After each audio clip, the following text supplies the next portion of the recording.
Picture this, a caveman shivering like a human popsicle in the middle of a freezing night. The wind is howling through the cracks of the rocks, there's no fabric, no blankets, not even mom yelling, "Put on a jacket or you'll catch a cold." Nope, just a sky full of stars, a ground harder than concrete, and one burning question.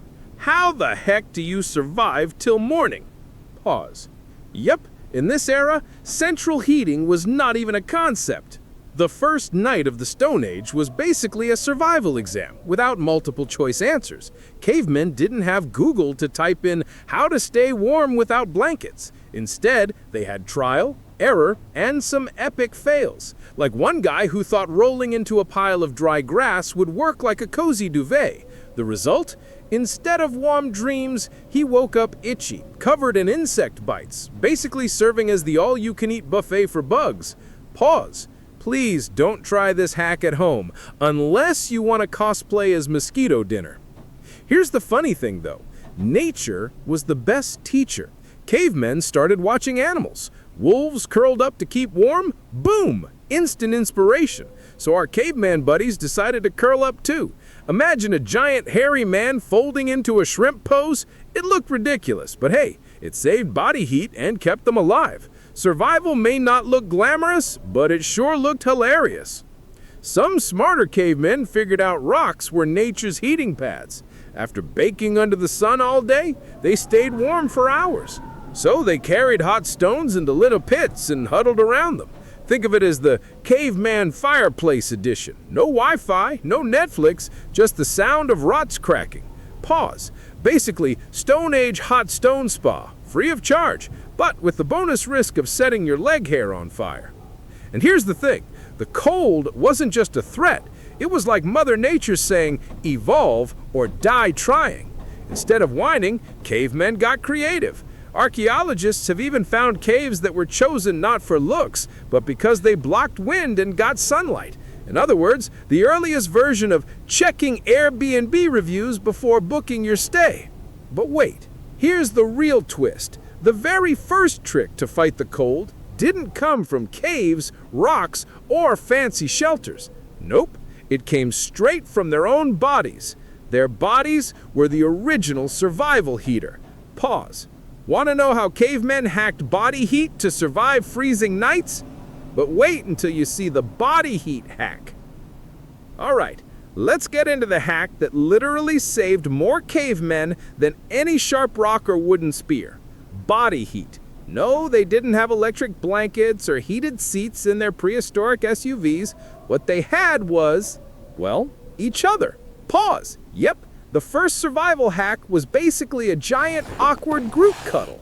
When the night turned colder than a freezer set to extra ice, cavemen quickly realized that being macho and sleeping alone meant you'd wake up frozen like a meat popsicle. The solution? Huddle close. Press skin to skin, body to body, like one giant prehistoric laundry. Scientists call it thermal regulation. Cavemen just called it not dying tonight. Now picture this scene, a circle of big, hairy guys, all curled up together, looking like a confused ball of mammoths. And in the middle, someone inevitably snored so loud that the others thought maybe a saber-toothed tiger was sneaking in. Pause. Imagine explaining that to your buddy the next morning. No, bro, that wasn't a tiger, it was just your nose. Here's where it gets even funnier. Body heat wasn't just about caveman bromance. Families would huddle with kids in the center, kind of like the original VIP seating at the warmest spot. Some would even use clever positions, like spooning in chains, to trap as much heat as possible. Yep, you could say they invented the first prehistoric sleeping bag, except instead of feathers, it was powered by Uncle Thog's back sweat. But don't laugh too hard because science backs this up. Sharing body heat can increase survival rates dramatically in freezing weather. Modern mountaineers still do this when stuck in extreme cold. They pile into one tent and huddle for warmth. Caveman had the same instinct, minus the tent, plus a lot more awkward smells. Of course, there were some fails along the way. Archaeologists suggest that cavemen sometimes tried to bury themselves in soil or leaves while huddling together. Sounds warm, right? Until it rained. Then suddenly, Congratulations, you've invented the first mud bath and pneumonia package deal. What's fascinating is how this hack shaped social behavior. That nightly need to huddle forced cavemen to stick closer as tribes, building bonds that were not just emotional, but literally life-saving. You didn't share warmth, you froze. Simple math. That instinct created trust, group loyalty, and probably the first ever caveman arguments about personal space. Now pause and think. The same instinct that made cavemen survive also gave us modern habits, blankets, hugging, cuddling under Netflix marathons. All of it in some way is an echo of that primal hack. Stay close, stay warm, stay alive. But here's the kicker. Not every night could be solved by group hugs. Sometimes the wind was too strong, the cold too brutal, and they needed something stronger. That's when cavemen looked at two rocks, scratched their heads, and thought, what if we smack these until something happens? And oh boy, something did happen. But wait until you see the fire hack, basically the Stone Age version of a microwave. Okay, so cuddling your hairy neighbor is one way to survive the cold. But what if you want something hotter? Something that doesn't snore in your ear or smell like wet mammoth? That's where the ultimate caveman hack comes in. Fire. Pause. Yes, the original life upgrade pack created with nothing more than rocks, sticks, and stubbornness.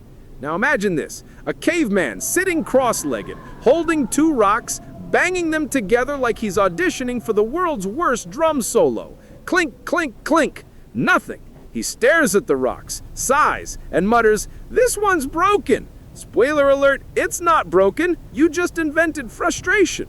But when sparks finally flew, that was basically the prehistoric iPhone launch. Everyone gathered around, eyes wide, like, whoa, it glows and it's hot? Take my stone coins. Here's the science in simple caveman terms. Friction equals heat. Heat equals fire. The first attempts were messy, lots of smoke, zero flames. But when it finally caught, it changed everything. Fire wasn't just about staying warm, it was a full survival bundle. Heat, cooking, protection from predators, and, well, let's be honest, the first Stone Age party lights. Imagine the tribe gathered around their brand new flame.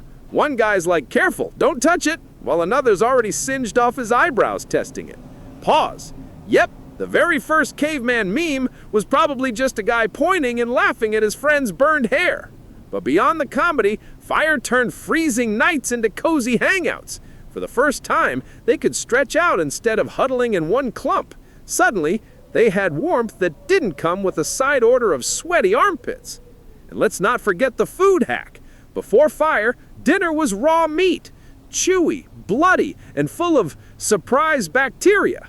After fire, boom, grilled mammoth ribs. Imagine the first bite, warm, smoky, easier to chew. The tribe must have looked at each other like, we're never going back. This is 5-star dining. And just like that, fire became the Stone Age version of Uber Eats, minus the delivery guy. But fire wasn't just practical, it was social. Sitting around a fire created the first campfire stories.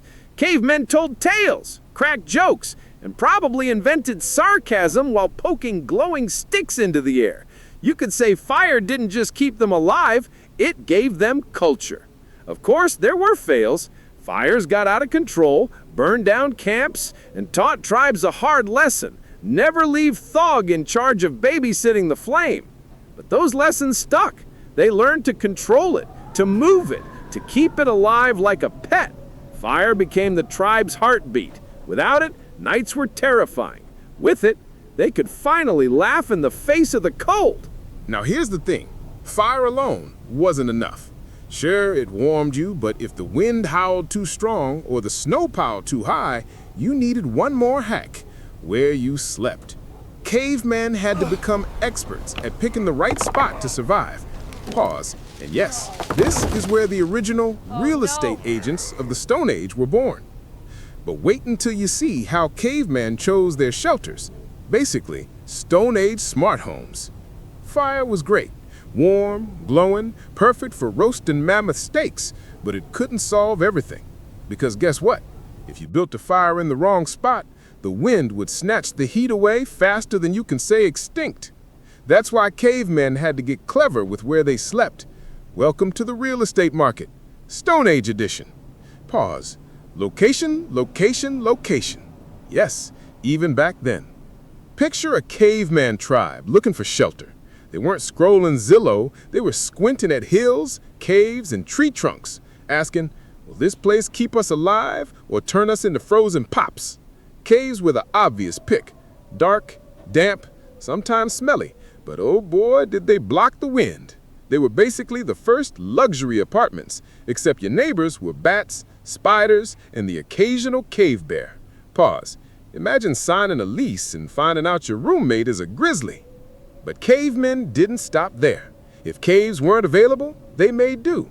They stacked branches, piled rocks, and stuffed gaps with leaves and mud to keep the chill out.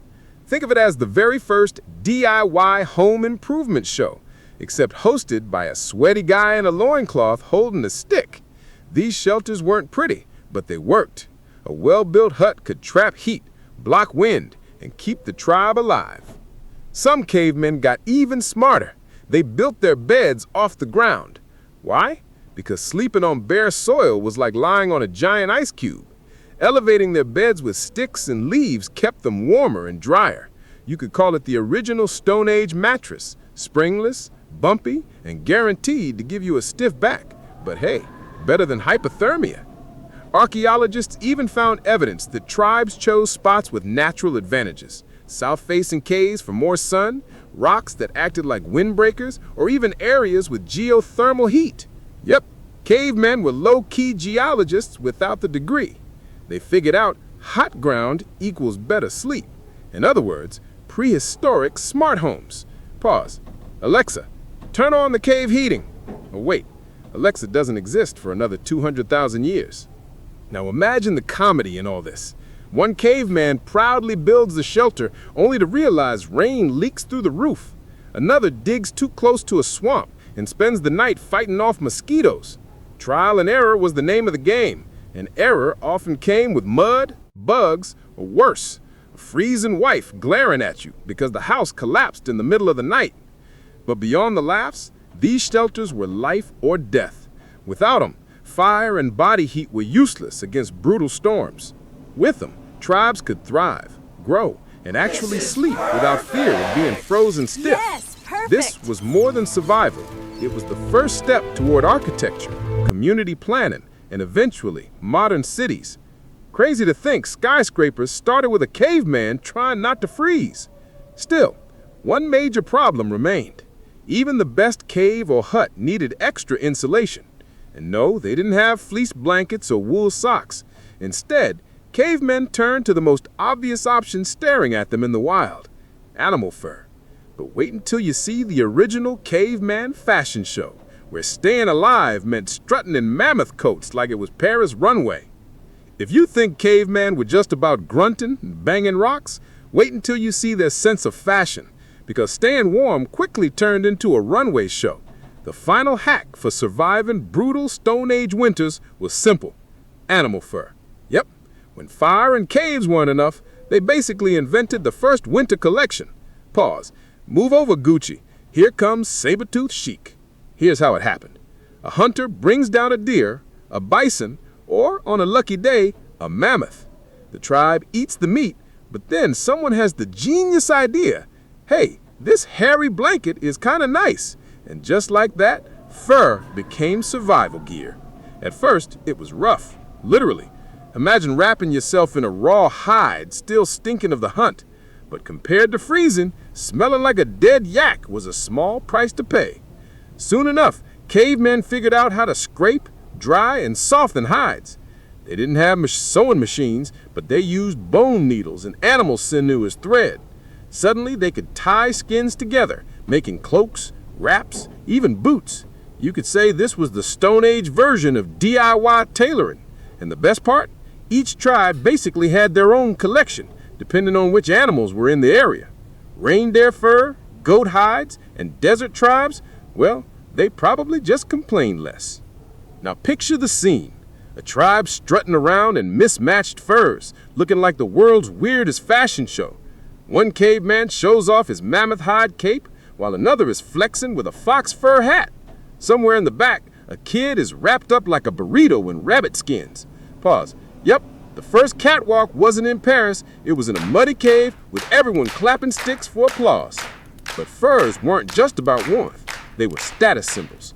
The guy with the biggest, thickest mammoth coat? Alpha of the group. The one wearing scraps of rabbit? Probably the intern of the tribe. Fashion and survival merged in a way that still echoes today. After all, what's a winter jacket but a fancy, overpriced version of what cavemen wore? Of course, mistakes happened.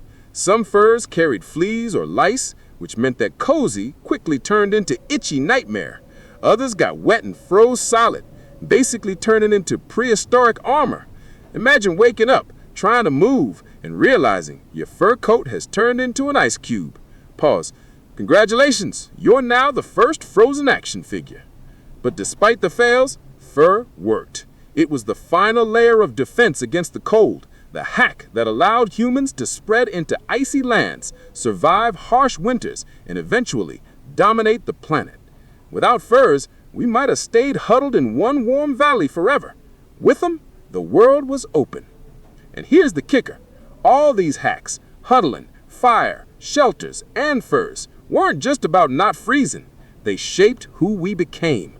They forced teamwork, sparked creativity, and laid the foundation for culture. Surviving the cold wasn't just survival, it was the beginning of civilization. So the next time you wrap yourself in a heated blanket or complain about the thermostat, remember this. Your ancestors stayed alive by cuddling hairy strangers, smashing rocks until they sparked, sleeping in bat caves, and strutting around in dead mammoth coats. And you think your Wi-Fi problems are bad? But wait, if you think survival was tough, just wait until you see how cavemen threw parties.